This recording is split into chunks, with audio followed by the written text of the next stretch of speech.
Bonjour à toutes et à tous et bienvenue à vous sur le plateau de Test Achat. Test Achat, cette association belge indépendante d'aide et de soutien et de conseil aux consommateurs qui vous accompagne depuis les années 50 dans tous les aspects de votre vie. Et aujourd'hui, on va parler budget. Ben oui, bien gérer son budget, avoir une bonne vision des choses, mieux gérer ses dépenses. On va tenter de voir comment on peut peut-être faire des économies. Et ça, ce sera en compagnie de Nejma Louaz, qui est déjà à côté de moi. Bonjour Nejma, qui est experte finance chez Test Achat. Merci d'être venue. Bonjour Stéphanie, merci. Alors Nejma, est-ce que tu peux nous rappeler un tout petit peu, même si ça semble évident, pourquoi est-ce que c'est important de savoir bien gérer son budget ? Pour plusieurs éléments. La première chose, c'est on est dans un contexte économique qui est un peu compliqué. Ah oui Au quotidien, les consommateurs sont confrontés à de nombreuses hausses de prix. Et donc, on est dans un contexte où c'est intéressant pour tout le monde de voir où passe l'argent, où vont nos dépenses. Et donc, je pense que c'est pas une mauvaise idée de faire le point sur la question et de voir un peu, tout simplement, qu'est-ce qui me reste à la fin du mois? Où est-ce que j'ai envie de faire des économies? Quelles sont les dépenses que je fais? Et sur l'argent que j'économise, comment en tirer le meilleur parti afin d'atteindre mes objectifs? Tu parles d'objectifs, justement. Est-ce que tu as des exemples concrets que tu peux donner? Est-ce que c'est quelque chose qui s'applique à tout le monde? Oui, apprendre à gérer un budget, ça s'applique à tout le monde. C'est très important, quel que soit son âge, quelle que soit sa situation professionnelle, économique, etc. Tout le monde est concerné à partir du moment où on a de l'argent entre les mains. C'est important parce que c'est une compétence de base, en fait, de savoir utiliser l'argent qu'on gagne pour être capable ensuite de le dépenser par rapport à ses intérêts. Donc oui, c'est quelque chose qui concerne vraiment tout le monde. Et les objectifs qu'on peut avoir, là, ça va vraiment varier d'une personne à une autre. En fonction de la personne qu'on est, j'allais dire, en tout cas de la période dans laquelle on est dans sa vie, on va peut-être avoir besoin d'autre chose ou envie d'autre chose. Est-ce que je veux partir en vacances ? Est-ce que je veux économiser pour avoir un coussin de sécurité en cas de pépin ? Ou prendre un premier appart, peut-être quitter le nid familial. Oui, bien sûr, économiser pour acheter un bien immobilier, ou est-ce que j'ai prévu des travaux énergétiques ? Et donc, pour toutes ces raisons, c'est important de bien savoir gérer son budget, d'être en capacité de dire, j'ai une vue sur mes rentrées d'argent et sur mes dépenses, et je suis capable de faire mon budget au quotidien. Oui, et pour certaines personnes, il faut le rappeler, l'objectif va peut-être être simplement d'arriver à boucler sa fin de mois en ayant la possibilité de payer tout ce qu'on est obligé de payer, tout ce qui est vraiment nécessaire. Donc finalement, en fait, ça s'adresse à tout le monde. Est-ce qu'il y a des méthodes, est-ce qu'il y a des conseils à suivre pour établir un budget ? Des astuces. Okay. Voilà, je vais le dire comme ça. Il y a des astuces. On a publié des dossiers sur la question sur le site de Test Achat. On a un dossier qui est vraiment très détaillé, qui reprend from scratch comment établir son budget, j'allais dire, pour un débutant, pour un néophyte, pour quelqu'un qui n'a jamais fait ça de sa vie et qui veut vraiment s'y mettre. Donc le dossier est en ligne et j'invite vraiment les gens à le consulter parce que, là pour le coup, c'est très précis. C'est bien conçu, c'est très précis. Le premier conseil que je donnerais pour établir son budget, c'est d'abord prendre son temps. C'est-à-dire qu'idéalement, il faut bloquer quelques heures dans sa journée où on a du temps pour soi et on va se dire, OK, là, je m'assois, je prends un papier, un crayon, mes données entre les mains et je vais examiner tout ce que j'ai pour connaître l'argent qui entre et voir un peu aussi où vont mes dépenses. Je dis prendre du temps parce que c'est typiquement le genre de moment où on va avoir besoin de ses fiches de paie, on va avoir besoin de ses factures, on va avoir besoin de chercher les tickets de caisse. Et en fait, en général, dans le quotidien, ce sont des choses qu'on va chercher dans un tiroir. Ce sont des choses qu'on va chercher dans la boîte à gants de la voiture, où il va falloir fouiller dans la mailbox pour avoir les informations. Donc, bloquer quelques heures, prendre le temps et faire l'analyse. Donc, quand on a l'analyse de ses rentrées d'argent chiffrées, on est en capacité de voir les revenus qu'on a. Et les sorties. Et les dépenses, les dépenses contraintes, c'est-à-dire les choses qui sont incompressibles. Payer un loyer, une hypothèque, une facture d'eau, une facture d'électricité, une assurance, etc. Et donc, en fait, la somme de nos revenus, moins la somme de nos dépenses contraintes, ça fait notre budget disponible. Donc ça, c'est le premier conseil. Prendre le temps de faire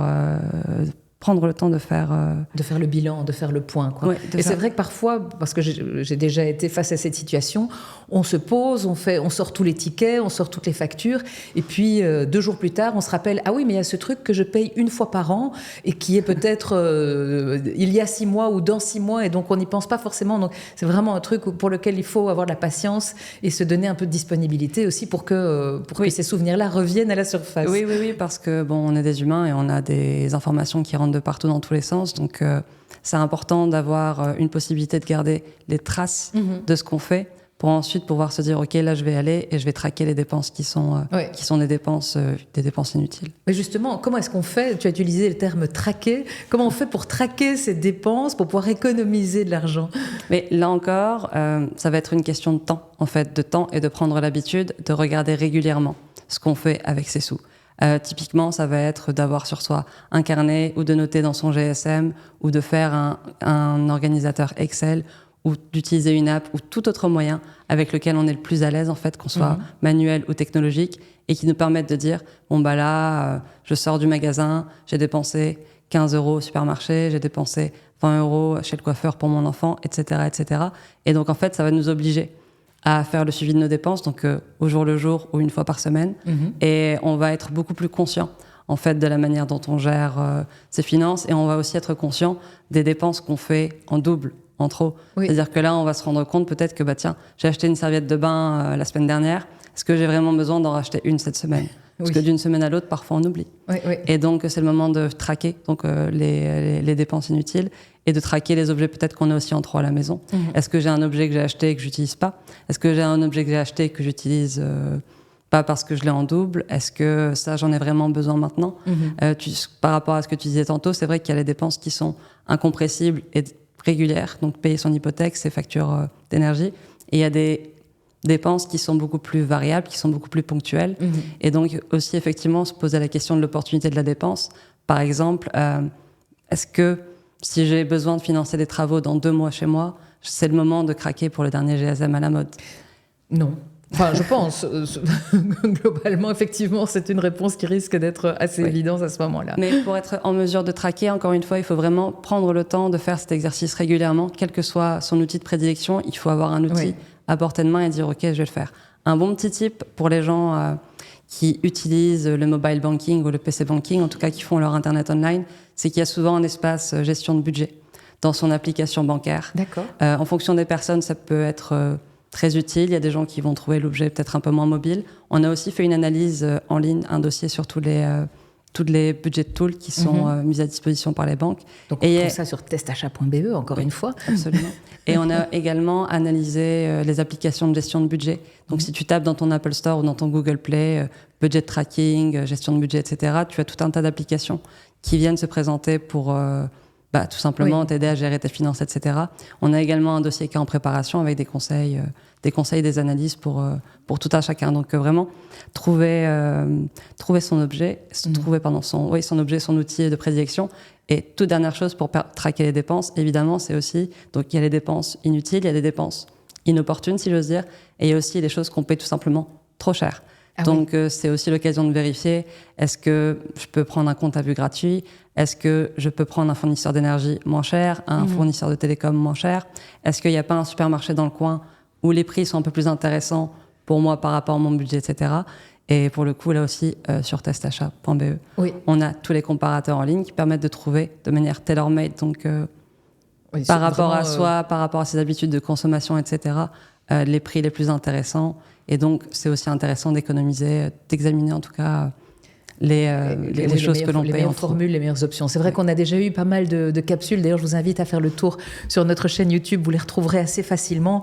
Le choix de la meilleure mutuelle, le choix de la meilleure assurance, le choix de... Il y a vraiment plein de choses, de fournisseurs d'énergie, de fournisseurs de médias. Il y a vraiment moyen de trouver les conseils sur mesure qui s'appliqueront le mieux à vous.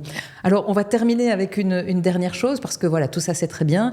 C'est des belles résolutions. On arrive au moment de l'année où, en général, on se lance en y croyant à fond. Cette année, c'est fini. 2025, je gère mon budget, je prépare tout ça comme il faut. Est-ce qu'il y a des pièges à éviter? Oui, il y a des pièges à éviter. Des pièges à éviter, j'en vois 4 de manière principale. Le premier piège à éviter, c'est de ne pas prendre le temps, en fait, tout simplement. D'accord, de vouloir aller trop vite. De vouloir aller trop vite. Et de se dire, je vais le faire ça...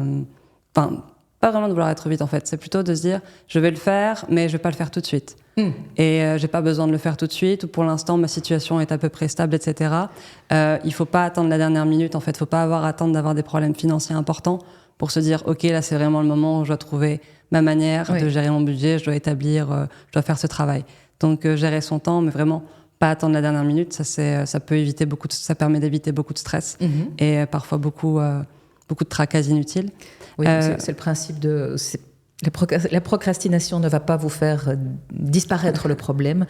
Je parle d'expérience. Ça ne sert à rien d'attendre. Il y a un moment donné, on doit s'en occuper. Oui, mais alors on doit s'en occuper. Deuxième piège à éviter, peut-être ne pas vouloir le faire tout seul. Encore une fois, c'est un travail, c'est quelque chose qui s'apprend, c'est une compétence, j'allais dire c'est un skills. C'est pas quelque chose qui va de soi.